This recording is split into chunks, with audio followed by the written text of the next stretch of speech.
Alors, on a déjà parlé d'efficacité tout à l'heure des AOD.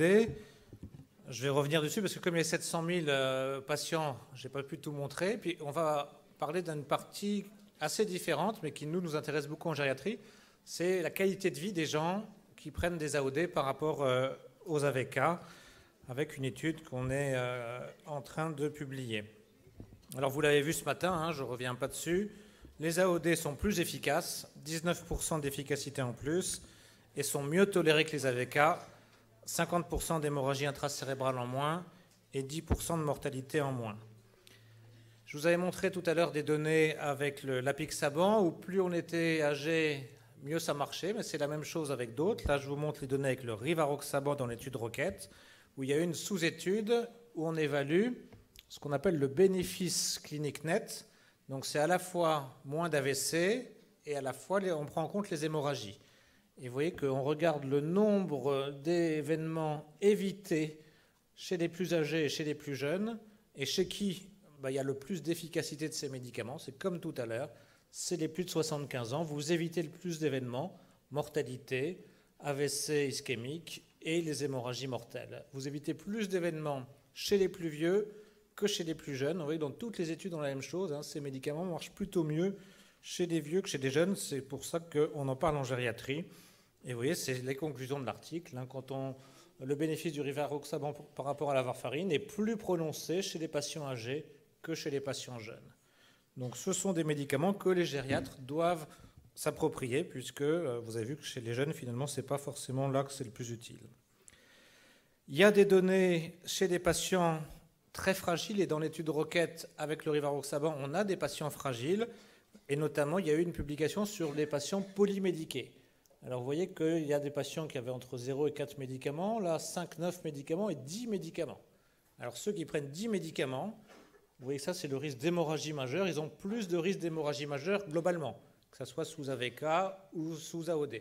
Les patients les plus sévères, les plus fragiles, vont plus saigner.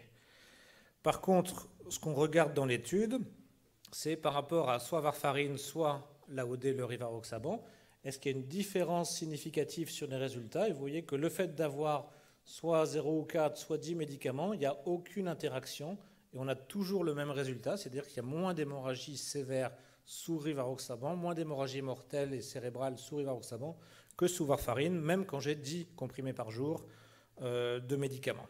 Donc des données chez les gens très fragiles et chez les chuteurs. Gilles nous a montré une étude ce matin chez les chuteurs. On a deuxième étude toujours avec les AOD, là c'est avec l'édoxaban. Dans l'étude Engage, il y avait près de 1000 patients qui étaient des patients soit qui avaient déjà chuté, soit qui avaient un haut risque de chute.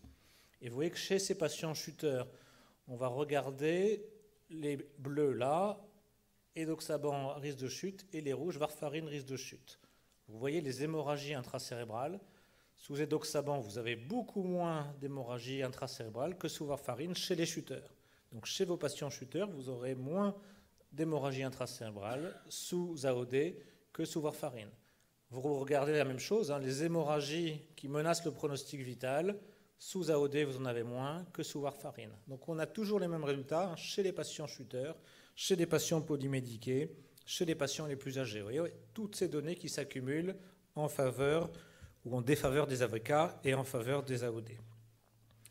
Sur l'insuffisance rénale, on a la même chose dans l'étude Rocket. Vous voyez que quand on regarde les patients, alors je vous ai dit, le cutoff c'est 30, donc soit on a des gens 30-49, insuffisance rénale modérée, soit des gens qui ont une clairance à 50, et on a toujours la même chose. Quand on regarde, là c'est l'efficacité, la prévention des AVC, il n'y a pas de différence entre ceux qui ont l'insuffisance rénale et ceux qui n'ont pas d'insuffisance rénale. On a là une équivalence sur l'efficacité. Et sur la sécurité, donc sur les hémorragies, de la même façon, il n'y a pas d'interaction. Donc que j'ai une insuffisance rénale ou que j'en ai pas, j'ai toujours le même résultat. Et notamment, vous voyez là, les hémorragies fatales, j'en ai moins. Les hémorragies intracérébrales, les hémorragies dans un organe critique, il y en a moins sous AOD que sous AVK. Et puis ça, c'est l'étude dont on a parlé tout à l'heure avec le professeur Gavazzi. C'est intéressant puisque là, ce sont des patients qui, au cours de l'étude, vont aggraver leur fonction rénale. On dit souvent les patients âgés, ils vont faire une pneumopathie, une infection, ils vont dégrader leur fonction rénale. Donc ça a été étudié dans l'étude Rocket. avec le rivaroxaban contre la warfarine. Et la définition, vous voyez, c'était une dégradation au cours de l'étude de plus de 20% de la clairance de la créatinine. Ils ont aggravé leur fonction rénale de plus de 20% de la créatinine. Et donc, ce qu'on va surtout regarder, c'est ici les hémorragies. Est-ce que ces gens qui vont aggraver leur fonction rénale au cours de l'étude vont plus saigner? Et vous voyez que si on regarde le petit p, il n'y a pas de, c'est non significatif, il n'y a pas plus d'hémorragie cérébrale sous rivaroxaban ou même hémorragie globale, majeure, avec la survenue, l'aggravation de la fonction rénale. Donc ça, c'est très rassurant. Et même sur l'efficacité, vous voyez que c'est limite significatif ici. Il y a plutôt moins d'AVC chez ces patients-là que les patients sous warfarine. Donc ces patients qui aggravent un peu leur fonction rénale, finalement, il ne s'est rien passé dans l'étude. Il n'y a pas eu plus d'hémorragie. Alors dans la vraie vie, on a vu tout à l'heure des données. Je vous en remontre d'autres. Ça, c'est des données prospectives. Vous voyez, il y a près de 700 000 personnes, près de 3 000, plus de 75 ans. Et vous voyez, au cours de l'étude, il y a eu 4% d'événements seulement sur ces 6 700 patients. Et sur donc 6 700 patients suivis à 1 an, vous avez eu 12 hémorragies fatales, 6 712. Vous imaginez avec les AVK, on a beaucoup plus. Et notamment les hémorragies intracérébrales fatales, 7. 7 sur 6 784. Donc on a vraiment des données qui sont très rassurantes. D'autres données qui ressemblent à celles que je vous ai montrées ce matin, avec le rivaroxaban là, par rapport aux AVK, on prend un critère qui est un critère composite, l'AVC, les hémorragies cérébrales, ils ont rajouté l'infarctus, et vous voyez que le rivaroxaban fait mieux que les AVK, 50% d'événements en moins. Donc toutes les études sont tout le temps concordantes. Je pourrais vous en montrer plein comme ça, puisque je vous ai dit, il y a maintenant 700 000 personnes dans ces essais-là. Celle-ci, c'est toujours les données. C'est bien parce que ça, c'est les cliniques des anticoagulants. Donc, cliniques des anticoagulants, normalement, il y a une éducation thérapeutique pour les AVK. On a appris aux gens à se servir des anticoagulants. Eh bien, vous voyez que sur les AVC, vous avez moins d'AVC sous AOD, 50%, et les hémorragies majeures, vous avez moins d'hémorragies majeures de 30% par rapport à la warfarine. Donc, toutes ces études sont totalement concordantes. Et puis, les démences, je vous l'ai montré ce matin, mais celle-là, elle m'a tellement marqué que je la montre à chaque fois maintenant. Vous avez l'incidence des démences, vous avez moins de démences sous AOD que sous warfarine, et c'est une diminution de près de 40% du risque de démence, parce qu'il y a moins d'AVC, moins de petits emboles, et moins de micro-hémorragie cérébrale. Alors maintenant, je vous montre la plus belle étude, qui est celle qu'on vient de faire, qui est l'étude Safari. Donc Safari, S pour satisfaction des patients. Alors, l'étude Safari, j'ai commencé par aller là, et vous voyez, hop, j'ai conduit la voiture. Et donc, c'est pas vrai.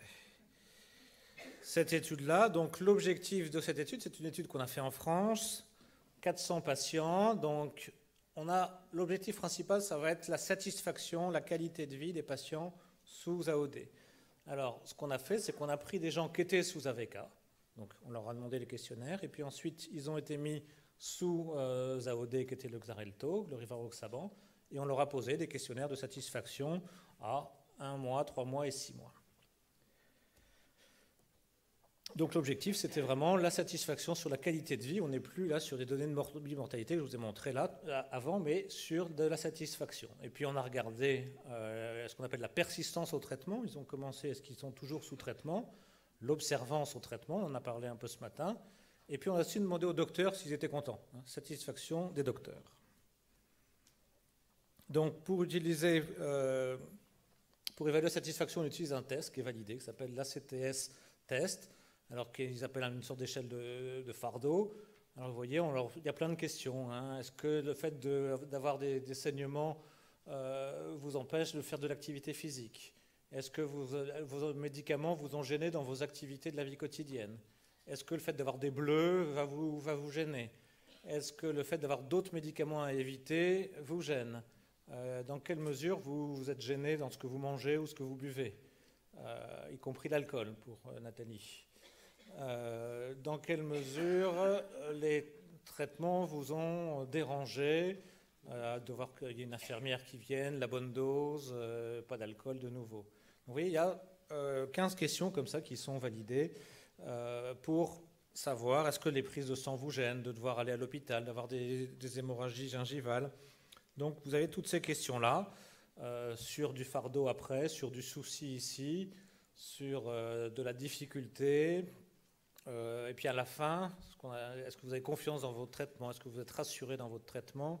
Est-ce que c'est plutôt positif ou plutôt négatif? Donc vous avez toutes ces échelles qui sont validées, en hollandais, en italien, en français, en allemand, en anglais. Donc ces échelles sont utilisées. On avait donc une population de personnes de 75 ans. Vous voyez, ce n'est pas encore les 85 ans. On a commencé comme souvent.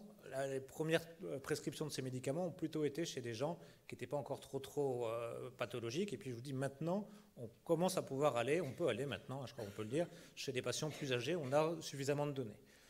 Donc 75 ans de moyenne, donc ça a quand même la moitié qui avait plus que 75 ans.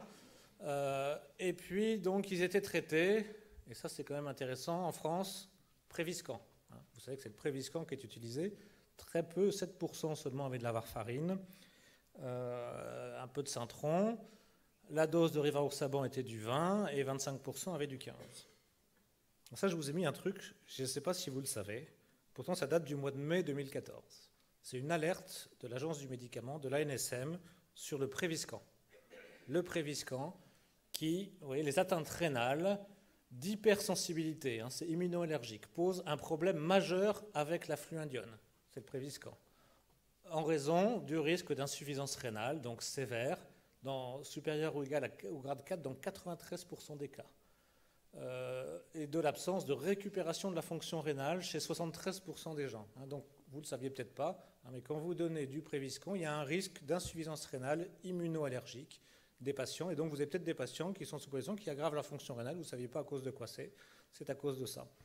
Cette alerte, elle est restée dans la salle 1, 2 et 3.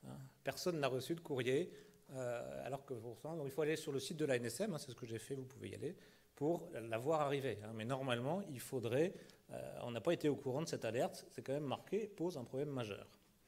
Donc en tout cas, si vous voulez utiliser un AVK, ce n'est pas le Préviscan. Mais de toute façon, vous avez compris, il ne faut plus utiliser les AVK. Je reviens à notre Safari, on a les résultats. Donc les résultats, c'est l'échelle de satisfaction.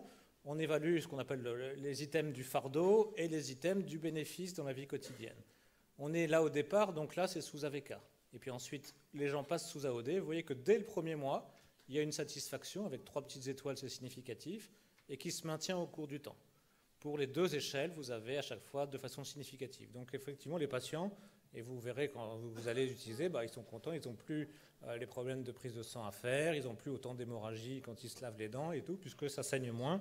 Donc il y a une satisfaction des patients. Les docteurs aussi sont contents, vous voyez, dans 90% des cas. Quand on regarde de façon prospective les hémorragies qu'on a eues, vous voyez qu'il y a eu 1% d'hémorragie majeure. On est toujours sur ces chiffres dans les études qui tournent entre 1 et 2% d'hémorragie. On va dire d'habitude c'est plutôt 2% d'hémorragie. Les hémorragies mortelles, vous voyez 0,2%. Ce qui correspond, quand on regarde d'autres données avec le rivaroxaban, vous voyez c'est 2-3% par an d'habitude et 0,2-0,3%. Donc vous pouvez retenir le chiffre de 2, 2% d'hémorragie par an et 0,2% d'hémorragie mortelle par an. Alors ce qu'on a fait a été retrouvé par des Suisses aussi, des Suisses qui ont trouvé exactement la même chose. Au moment de le patient ou le docteur, de façon significative, il y avait aussi une amélioration de la satisfaction du traitement. Ce qui est important, c'est quand les gens sont satisfaits de leur traitement, ils vont mieux le prendre. Et donc il va y avoir une meilleure observance par rapport aux anticoagulants, aux AVK, s'ils ont peur que ça saigne et tout ça. On a l'observance du traitement, et vous voyez que l'observance, la persistance, là, c'est est-ce que les gens, au départ, tout le monde a le traitement, et vous voyez quand même au bout de 6 mois, il y en a 10% qui ont arrêté. 10% qui ont arrêté, donc c'est pas complètement nul, malgré tout, il y a encore pas mal d'arrêts du traitement. Alors quand on regarde ce qu'on appelle la persistance, est-ce que les gens continuent ou pas leur traitement, et qu'on compare dans d'autres registres, américains ou canadiens, la persistance du traitement, eh bien, elle est meilleure sous AOD que sous warfarine. Vous voyez que là, c'est la persistance. Il y a plus de persistance sous rivaroxaban que sous warfarine. Mais vous voyez que c'est quand même pas terrible. Là, il restait que 64% des gens traités. Donc 40% avaient quand même arrêté leur traitement. Donc ça, c'est vrai que des fois, c'est commencé, mais qu'après, c'est arrêté. Alors des fois, c'est arrêté à juste raison, Puis des fois, c'est arrêté juste parce qu'il y a un petit bleu, un petit ecchymose ici, un saignement gingival, mais qui ne justifie pas l'arrêt.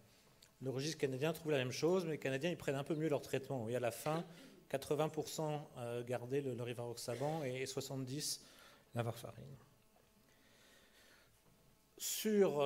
Là, c'est sur la persistance. On a toujours la même chose. Vous voyez que le rivaroxaban, il y avait une meilleure persistance là, notamment que la warfarine ou que le dabigatran à la fin de l'étude. Donc, on a des données sur le fait que les gens sont plutôt satisfaits de leur traitement et du coup, le gardent plutôt mieux. Dernière analyse qu'on a fait, c'est on a évalué l'observance des médicaments. On avait un questionnaire d'observance quand les gens prenaient des AVK. Donc, il y avait vous voyez, une mauvaise observance déclarée, parce qu'en général c'est plutôt plus, de 5%, et sous rivaroxaban, elle était de façon significative moins mauvaise. Donc il y avait une meilleure observance sous rivaroxaban. Alors il y a des données, vous savez, sur est-ce que je prends mieux mon médicament s'il est pris en 1 fois par jour ou en 2 fois par jour. C'est jamais très clair, mais il y a quelques données quand même avec les anticoagulants, notamment pour montrer que les médicaments en 1 prise par jour, le rivaroxaban et la warfarine, vous voyez dans cette étude, sont ceux qui ont la meilleure observance et ceux en 2 prises par jour, un petit peu moins bonnes. Donc je vous ai dit que c'était simple, je vous ai montré tout à l'heure que c'était efficace, mais il faut faire très gaffe, on en a parlé, mais je réinsiste, à la bonne prescription. On a parlé du Cockcroft, la fonction rénale, et ça c'est des données de l'assurance maladie, qui leur fait un peu peur, qui peut expliquer un peu leur discours. Ils ont regardé en France des prescriptions d'AOD, toute initiation, les plus de 80 ans, sans créate, 10%. Donc ça fait peur quand même. Vous voyez, je vous ai dit, on ne peut pas prescrire si on n'a pas fait une créate. Alors je pense que ce n'est pas les gériatres, parce que les gériatres, on est fort. Mais il y a des gens, 10%, qui n'ont même pas fait de créatinine. Et là, effectivement, c'est dangereux. S'il a 10 de clairance, 20 de clairance, ça va s'accumuler, le patient va saigner.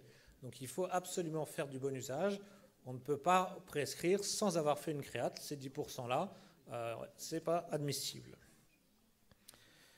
Donc pour conclure, je pense qu'on a vraiment, on l'a vu ce matin, on le revoit là, on a des patients dans les essais qui sont des patients, et là je vous ai montré les plus sévères, les plus âgés, avec plus de 10 médicaments par jour, des comorbidités, de l'insuffisance rénale. À chaque fois, soit c'est aussi ou plus efficace, et il y a moins d'hémorragie, et notamment moins d'hémorragie intracérébrale. Quand on regarde la vie réelle, il y a moins d'hémorragie majeure, on retrouve la même chose, moins d'AVC, et puis les données que je vous ai montrées là, c'est qu'en plus, les patients sont plutôt satisfaits de leur traitement par rapport aux AVK dont ils ont un peu peur. Du coup, ils les prennent mieux et du coup, plus longtemps, et il y a une meilleure observance au traitement. Voilà. S'il y a d'autres questions, je vous remercie.